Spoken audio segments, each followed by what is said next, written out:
এই কালপাটার ভিতরে জলই আসলো না স্যার। জল আস্তে আস্তে বাড়তেছে। কি জল বাড়তেছে না? জল বাড়তেছে। কত ঘন্টাকে আসলো জল? আসলে না কম আসলো? আমরা তো এদিকে স্যার 7টার দিকে জল আসলো না এই কালপার হয়েছে। হ্যাঁ 7টার পরে তো স্যার জল আরম্ভ হয়েছে বাড়া স্যার। অহন কত দূরে জল আছে? তখন তো স্যার এই জায়গাটা আছে 1 কোমর জল, এই মিডলে 1 কোমর স্যার আছে।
যাইব না না যাইব আরে না চাচা না আল্লাহ আপনি বাস না ঢুকলে আমরা তো দিয়ে দেবো উড়া দেবো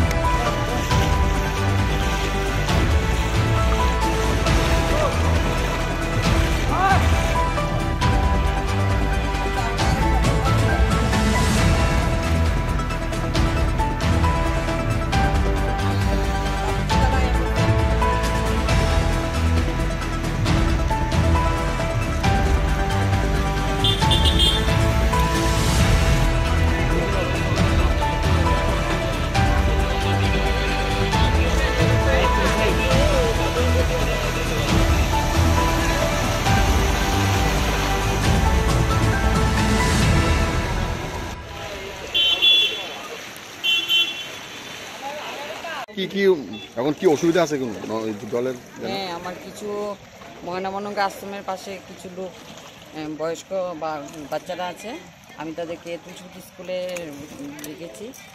আজকে আপনারা দেখুন প্রাকৃতিক দুর্যোগের লোকে আমরা কিছু করতে পারবো না। তাই আজকের দিনে হ্যাঁ যারা আক্রান্ত জলের তো সেই আমরা যতটুকু সম্ভব আমরা চেষ্টা করছি তাদেরকে হ্যাঁ কিছু সহযোগিতা করার জন্য। এবং আমরা এখানে 15-20 জন এসে পড়েছে শিবির করার জন্য, কিছু স্কুল খুলে দিয়েছি আমরা।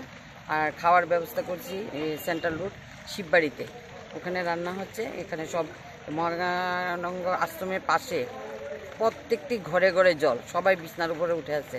তাদের খাওয়ার ব্যবস্থা, তাদের বিস্কিট দেওয়া, দুধ দেওয়া, সব কিছু। এবারে মধ্যপাড়াতেও অনেক আক্রান্ত হয়ে পড়ে আছে করে। একজন বৃদ্ধ মহিলা আছে, ওনাকে অনেক কষ্ট করে আমরা বের করতে পেরেছি। আমাদের নৌকা আমাদের প্রচণ্ড সহযোগিতা করছে এবং আমরা চাই সহযোগিতার মাধ্যমে আমরা সবার পাশে থেকে সবার সহযোগিতা করতে পারি। আমাদের মাননীয় মুখ্যমন্ত্রী আমাদের অনেক সহযোগিতা করেছে। যখন আমরা ওনার কাছে আমাদের কমলকে ফোন করেছি, উনি আমাদেরকে ভোট পাঠিয়ে দিয়েছে। এখন অবধি সব ঠিকঠাক আছে। প্রাকৃতিক দুর্যোগ যখন জল নামবে সবাই আবার ঘরে ফিরে যাবে। যতক্ষণ ওরা আমাদের হেফাজতে আছে আমরা তাদেরকে সহযোগিতা করব এবং তারা যা যা দরকার আমাদের এখানে হেল্প থেকেও এসে পড়েছে আমাদের লোক, ওরাও দেখছে যা সম্ভব আমরা যথেষ্টভাবে চেষ্টা করছি।